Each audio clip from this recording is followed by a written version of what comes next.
Hey, thanks for being with us. We're live in your nation's capital in the swamp at Corey Lewandowski Galactic Milky Way headquarters. And guess who's here live? Corey Lewandowski at Corey Lewandowski Galactic Milky Way headquarters. Corey, great to have you with us. Thanks for having me back on, John. Thanks for being live in your own headquarters. Well, I don't like to be in the swamp very much, but unfortunately, I got down here yesterday, and I'm here today, and I'm going to try and get back home to see my family up in New Hampshire, hopefully tonight or first thing tomorrow.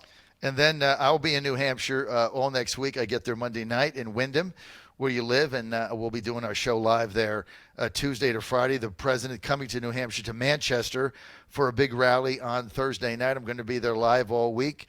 You're going to be with the president, I understand. Yeah, look, you people who want tickets, DonaldJTrump.com, they're free. I would say you want to get them early. You want to get to the rally early. You know, John, your listeners are so familiar with these rallies now because you've talked about them so many times. But if you're going to go to one of these rallies, it's like going through the airport. You have to go through a magnetometer. Don't bring excessive items. Get there early. Make sure you know that there's going to be a line. Bring water. You can't bring it into the arena. But, you know, this is really, it's almost like a sporting event. You want to go because you don't know what's going to happen. You know what the outcome's going to be. And I'm so excited that for the first time in a long time, we're going to have President Trump back in New Hampshire talking about what he's been able to do for the people of New Hampshire. And I plan on attending that with him.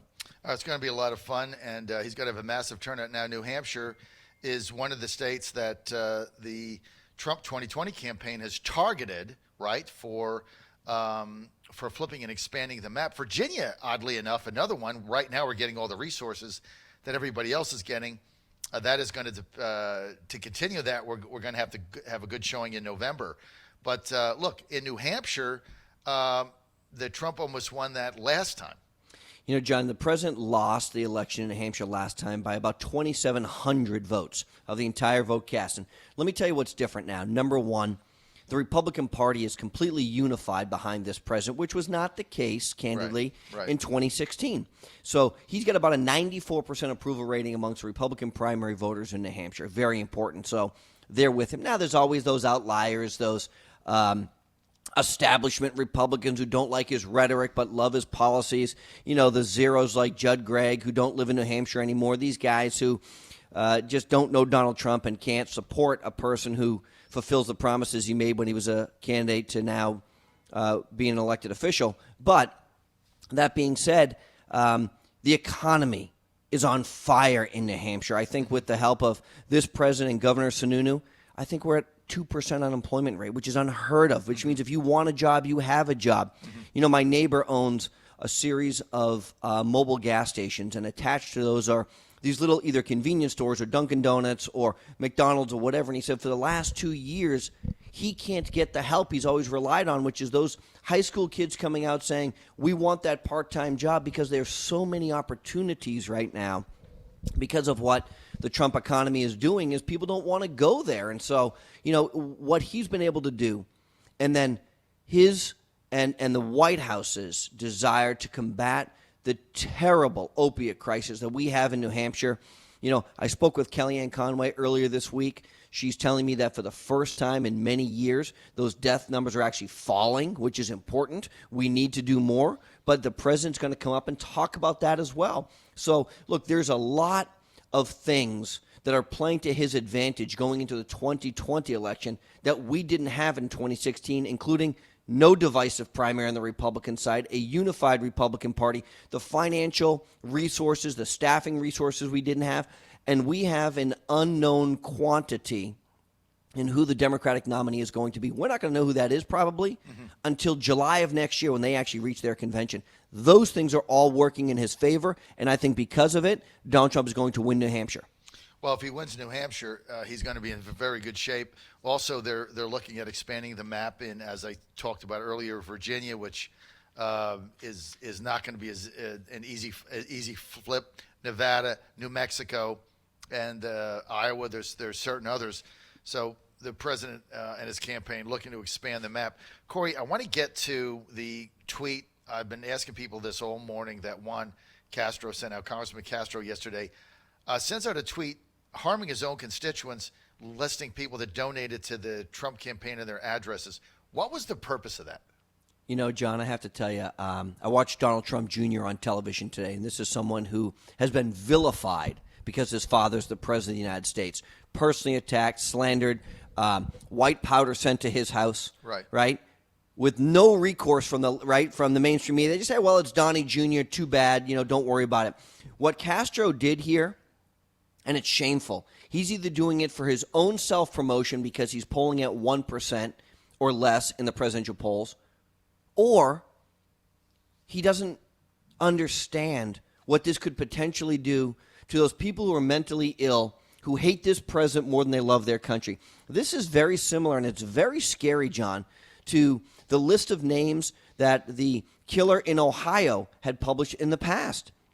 And while we know he was an Elizabeth Warren supporter, and we know that the individual who came into the U.S. Capitol and killed people was a Bernie Sanders supporter, the mainstream media didn't blame those people, and they shouldn't blame those people because it's not Elizabeth Warren's fault and it's not Bernie Sanders' fault, but by no means is the terrible tragedy that took place in El Paso, Texas, President Donald Trump's fault. And what Castro did there by outlining these names of individuals who donated to the campaign and saying, hey, shameful, it's almost a call to action. He's almost inciting violence. And it's very scary because I'll tell you what, if I were to have done that to Castro or to some other member, the mainstream media would be calling on me or the Trump family or someone else to disavow what has happened, that there's no place for this hateful rhetoric, and they're right about that. Mm-hmm. But because Castro did it and because it's against a Trump supporter, they look the other way. It's a sick hypocrisy, no question about it. But you have to ask yourself, what was Castro's incentive here? Like, what was his objective? He has to generate media for himself because he's a zero congressman who is getting less than Eric Swalwell got in the race, and he got out of the race. And so, he thinks when he wakes up every day, he sees himself as the next president of the United States. And the truth is, the American people don't agree with that. And so he is doing anything to go and potentially generate earned media. And look, people are talking about him today, but they're not talking about him in a good way. Right. Can you imagine if the Trump campaign put out a list of every person who donated and their addresses of those who donated to Castro's presidential campaign? Now, look, it's probably a two-person list, but those people would be then potential targets. And if something were to ever happen to those people from some crazy lunatic, right, they would be blaming the Trump campaign or whoever put out that list. But I promise you, and God forbid something ever happened to the people of the names that Castro put out, they won't blame him. The media will say, well, that was public information, and it is public information. But it's also fairly difficult to ascertain if you want to go through the FEC reports and spend tens of hours looking where these individuals are. So, I'll tell you, it's really shameful. He should be called out. He should apologize for it because this is the type of thing that has no place in civilized politics. Sick. We're with Corey Lewandowski at Corey Lewandowski National Galactic Headquarters.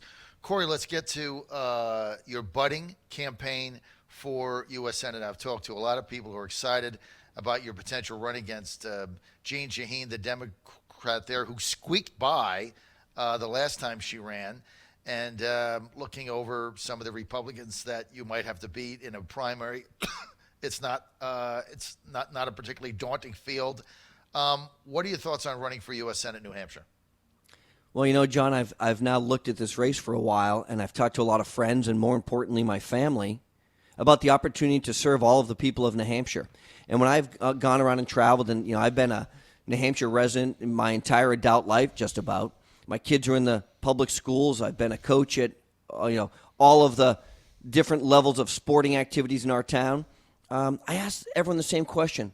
What is the signature piece of legislation that Jeanne Shaheen has delivered to make your life better? What has she done? What has she accomplished on behalf of the people of New Hampshire? 12 years in the U.S. Senate, 6 years as the governor of New Hampshire, a state senator before that. Jeanne Shaheen's a career politician. And I don't believe in career politicians. I believe in term limits. I believe in people who should be elected to do a job for a short period of time and then go back to their homes. And she's gotten rich while in public office. And not one person can tell me, hey, this is the signature piece of legislation that Jeanne Shaheen would put forth. This is the one that she got done. She has no open door to the White House. She hasn't delivered for the state. And I think the people of New Hampshire deserve better. And if I run and if I win, John, I would probably be the U.S. Senator who has the best relationship with the President of the United States. The person who, when the state needs something, picks up the phone and doesn't have to go through the staffing protocols, but calls the President directly and says, sir, this is what we need in New Hampshire. We need money for roads and bridges. We need money for national tragedies, horrific storms. We need money for the opiate crisis that we're fighting every day. My opportunity to deliver for the people of New Hampshire, if I'm in the U.S. Senate, is unparalleled. And, Jeanne Shaheen has to decide. Does she want to continue to be a career politician and show up in Washington and love those hallowed halls of Congress and everyone says, boy, you're the greatest, you're the greatest? Or will you start delivering for the people of New Hampshire, because we haven't seen it in the 12 years she's been in office? Well, and now she's just part of the resistance. She has no relationship with the president. She can't get anything done. As you just alluded to earlier, in New Hampshire in 2016, Republicans were not exactly united behind President Trump. You're going to have to get through a primary in order to be nominated. There's a lot of rhinos there and never Trumpers. How do you navigate your way through that? Well, John, without sounding naive, I think it's very difficult for somebody else to call themselves the Trump guy in New Hampshire. I think it's very difficult for them to tell me that they were there on day one when he came down that escalator, because I was there 6 months before he came down the escalator. I think it's very difficult for some other primary opponent to tell us how they supported the president when some of our primary opponents didn't even vote for the president or were openly against the president when he was running for office. So, look, my lane in the Republican primary field, if I decide to get in, is to articulate what the people of New Hampshire already know. I've worked very closely with this president, first as his campaign manager and now as an outside advisor, to make sure that he is doing the best he can to move our country in the right direction, to give him my best advice and counsel. And I think it's a very separate and distinct place than where any other potential candidate in the field is. No one else in the field can say they were with Donald Trump. No one else in the field can say that they put their lives on hold, left their family to go and do what they thought was right for the country, that I did. No one else is going to say that they're more conservative than I am in the sense of moving economic policies forward, putting our economy back to work, holding China accountable. No one can do those things because I've got a proven record of doing that. So the Republican primary field, if I get in this race, is going to have to make a very difficult statement of saying, we're not as Trump as Corey Lewandowski is. We didn't support the president. Some candidates didn't even vote for the president because they weren't in the state at the time. But we think we should be the Republican nominee. Oh, and by the way, we want to go down and help Donald Trump change Washington, D.C. So look, it's going to be up to the candidates, if I get in the race, to stay in the race and run the race that they want to. But I believe if I get in the race, I will run as a Trump candidate. I'm proud of that. Some people run away from Donald Trump. I won't. And I think a strong, unified Republican ticket in New Hampshire with Donald Trump at the top of the ticket, if Corey Lewandowski runs for the U.S. Senate and Chris Sununu as the governor, is a winning path for the Republicans in New Hampshire. And look, I've heard it so many times, John. I've heard so many people say, so-and-so can't win a general election. Ron DeSantis, we call him Governor DeSantis of Florida. He can't win a general election. Marsha Blackburn from Tennessee, she can't win a general election. Today we call her U.S. Senator Blackburn. Donald Trump can't win a general election. We need a candidate who can win a general election. I don't believe that. We need a candidate who can win. And for too long, we've put up these candidates who we thought were going to appease everybody. They had broad base of support. Everybody could vote for them, only to see them fall on their face time and time again. I think if I get in this race, the people of New Hampshire know one thing. I'm a fighter. I fight for what I believe in. And if I get in this race, you can disagree with the policies that I support, which is lower taxes, smaller government, and less regulation. You can disagree with those, but you can't disagree that I believe in them. And you can't disagree that I'm going to stand up and fight for them every single day. So, look, I am preparing for this race. If I go in, I'm going all in. I'm not doing this for the opportunity to be the Republican nominee. I'm going in to be the next United States Senator from New Hampshire so that we can make sure our way of life in New Hampshire is maintained. And, John, I'll tell you, I've had some amazing privileges growing up in Lowell, Massachusetts, a poor kid from a single-parent family. And to have the President of the United States, a friend of mine, is one of those great privileges. But I could live anywhere. I could live anywhere in the country because my job forces me to travel so much. Mm-hmm. And out of any state in the country that I could live in, I have chosen to live in New Hampshire, raise my family there, build my relationships there, be part of the community there. And I think that's an important determination when some of the other people, maybe they've chose differently.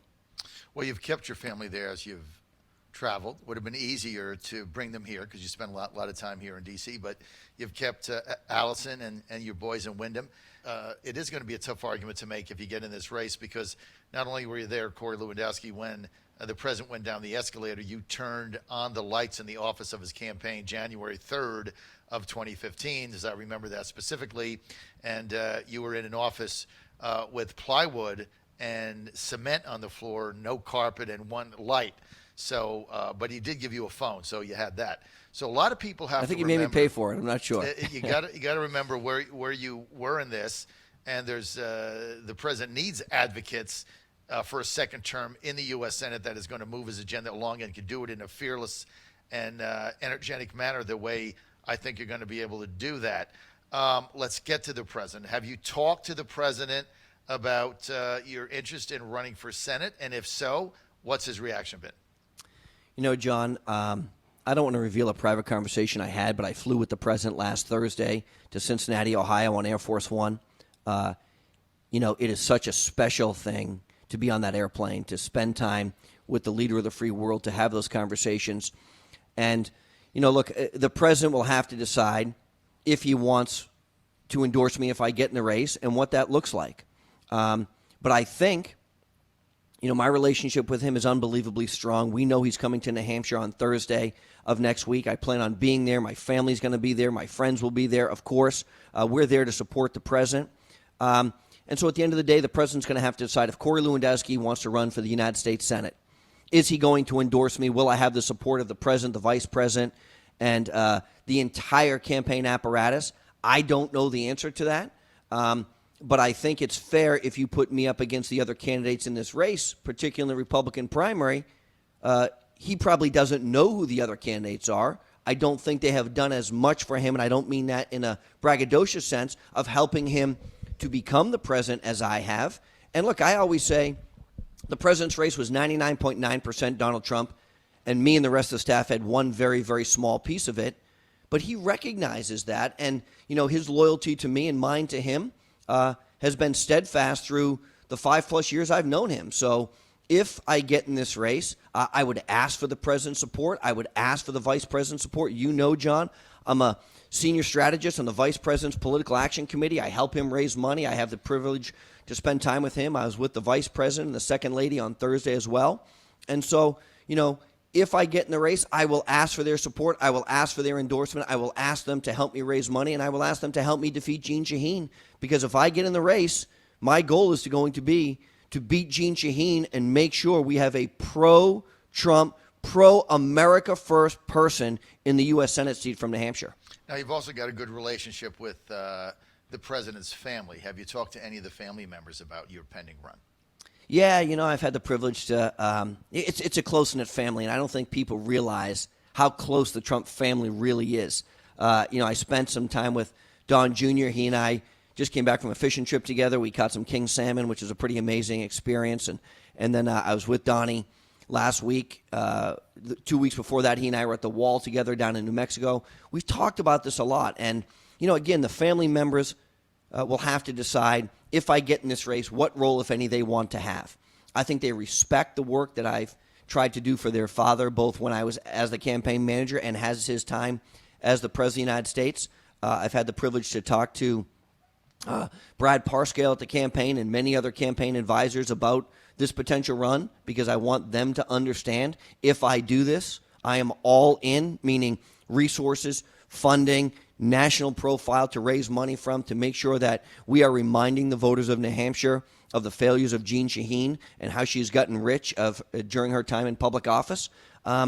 So, you know, I don't want to say something I shouldn't, but I think if I get in this race and the president endorses me, I would love to count on the family's support, but that's a decision they would have to make individually. Have you talked to Jared?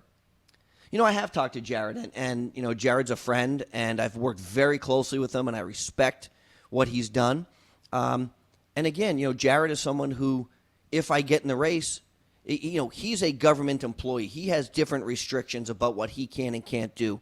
But he has recognized, and he and I have worked very closely over the last 2.5 years that Donald Trump has been the president, and prior to that on the campaign every day about what our vision for America has been. And Jared has been a leader on immigration reform, merit-based immigration, trying to work Middle East peace. He knows that the agenda of having a merit-based immigration system and not just an open border policy is one that I would fully subscribe to as a U.S. Senator from the state of New Hampshire.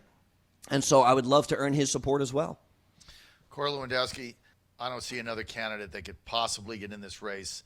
Number one, beat Jeanne Shaheen, and number two, once they're there, actually have the president's back and forward his agenda with the energy and vigor that you're going to bring to it, and your knowledge and your relationship for the people in New Hampshire. Final question, got to ask this, always the big elephant in the room, Mitch McConnell, his organization. Have you reached out to them? Because, they have a lot of influence who their candidates are. That's just reality. Look, I've had the privilege of talking to the NRSC. I've talked to Senator McConnell's team. I've told them what my time frame is. I've told them what I want to do.